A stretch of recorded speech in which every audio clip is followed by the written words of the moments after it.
ദില്ലി സ്ഫോടനത്തിന്റെ പശ്ചാത്തലത്തിൽ ദില്ലിയിൽ നിർണായക നീക്കങ്ങളാണ്. കേന്ദ്ര ആഭ്യന്തരമന്ത്രി അമിത്ഷായുടെ വസതിയിൽ ഉന്നതതല യോഗം ചേർന്നു. NIA ഡയറക്ടറും IB ചീഫും ഉൾപ്പെടെയുള്ളവർ യോഗത്തിൽ പങ്കെടുത്തു. നാളെ വൈകിട്ട് 5:30 ക്യാബിനറ്റ് സുരക്ഷാ സമിതിയും ചേരും. അതേസമയം ഫരീദാബാദിൽ വ്യാപക റെയ്ഡ് നടക്കുകയാണ്. ആദിൽ പാലോട് വിവരങ്ങളുമായി. ആദിൽ, പ്രധാനപ്പെട്ട യോഗങ്ങൾ ചേരുന്നു. അമിത്ഷായുടെ വസതിയിൽ ഇപ്പോൾ യോഗം ചേർന്നിരിക്കുന്നു. നാളെയുമുണ്ട് ഉന്നതതല യോഗം. എന്താണിപ്പോൾ യോഗത്തിന്റെ ചില തീരുമാനങ്ങളായി എന്തെങ്കിലും വിവരങ്ങൾ പുറത്തേക്ക് വരുന്നു?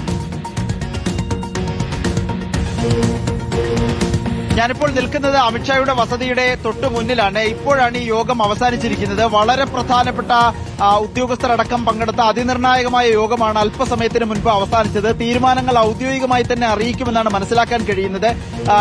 ഇതിന് പിന്നിൽ ഗൂഢാലോചനയിൽ പങ്കെടുത്തവരെ പിടികൂടും, അവരെ നിയമത്തിന് മുന്നിൽ കൊണ്ടുവരും എന്നുള്ളതാണ് കേന്ദ്ര പ്രതിരോധ മന്ത്രിയുടെയും പ്രധാനമന്ത്രിയുടെയും പ്രതികരണം.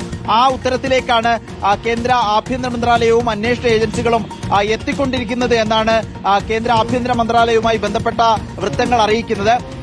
ഡോക്ടർമാരുടെ ഒരു സംഘം ഇതിന് പിന്നിൽ പ്രവർത്തിച്ചിരുന്നു, ഭീകരപ്രവർത്തനങ്ങൾക്ക് പ്രവർത്തിച്ചിരുന്നു എന്നുള്ളത് വ്യക്തമായി കഴിഞ്ഞു. അതിനെ തുടർന്നുണ്ടായ അറസ്റ്റും അനുബന്ധ നടപടികളുമാണ് ഈ സ്ഫോടനത്തിലേക്ക് നയിച്ചത് എന്നുള്ള സൂചനകളും ലഭ്യമായി കഴിഞ്ഞു. പക്ഷേ അത് സ്ഥിരീകരിക്കണം. ആ സ്ഥിരീകരണം ഈ യോഗത്തിൽ ഉണ്ടായി എന്ന് നമ്മൾ പ്രതീക്ഷിക്കുന്നു. മാത്രമല്ല, ഇതേതെങ്കിലും ഭീകര അന്താരാഷ്ട്ര സംഘടനകളുമായി ഇതിന് ബന്ധമുണ്ടോ എന്നതടക്കമുള്ള കാര്യങ്ങളിലും പരിശോധനയും അന്വേഷണവും തുടരുകയാണ് എന്നുള്ളതായിരുന്നു നേരത്തെ രാവിലെ മുതൽ പുറത്തുവന്ന സൂചന. ഇക്കാര്യത്തിലും സ്ഥിരീകരണം വരേണ്ടതുണ്ട്.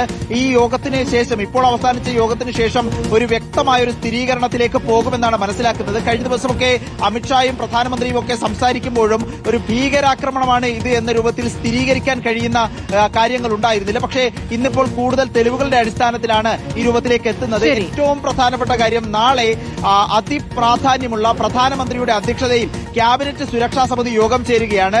അമിത്ഷായുടെ വസതിയിലെ സ്ഫോടനവും സുരക്ഷാ ക്രമീകരണങ്ങളും യോഗം ചർച്ച ചെയ്യുമെന്നാണ് റിപ്പോർട്ട്. ശരി, ആദിൽ പാലോടാണ് വിവരങ്ങൾ നൽകിയത്.